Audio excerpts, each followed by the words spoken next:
Characteristic about this program, the educational track, the master track, Ritual in Society, is that it's a single course, it is a single track on ritual in society.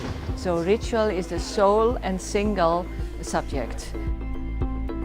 All these public rituals that are going on after disaster, genocide, any kind of misery that takes a society by surprise collectively, well, how can you forget it and how can you remember it?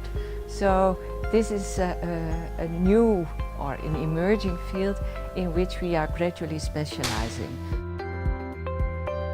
Unique in this field is also that we combine the various approaches and methods. That means that students, graduates, are equipped with various sensitivities and skills that they could apply in whatever field they find their way in. This was the right master for me, because I was really appealed by the fact that it's a mixture of sociology, psychology and even archaeology. What really stands out are the lectures. The lectures are very deep and very philosophical.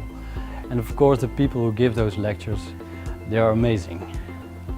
And they have such deep knowledge, and you can ask them everything you want and you always get a very interesting and very philosophical answer. Any student is welcome. We are rather open in what kind of student we allow.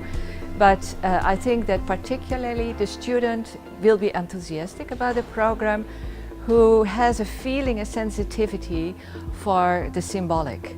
So I think one of the important fields in which they could be employed and are already employed are things like culture studies, as a journalist, as a writer, as an editor, but perhaps also in public bodies, in governments and municipalities, because almost everyone and every governing body at some time needs celebrations, but also, well, rituals when something is wrong, when something like a disaster or any tragedy has occurred. Currently I'm trying to make it as a freelance writer and publicist. My main objective was becoming an expert in the field. So I wanted to write, and I chose ritual as the main subject I wanted to write about.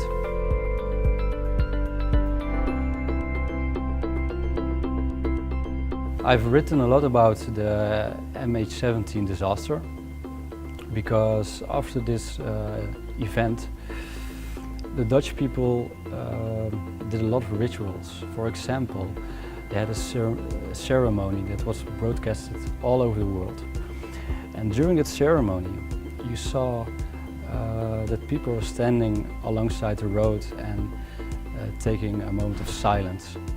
And especially about these moments of silence I've been writing about in different articles, because that's a very profound ritual within the Dutch culture.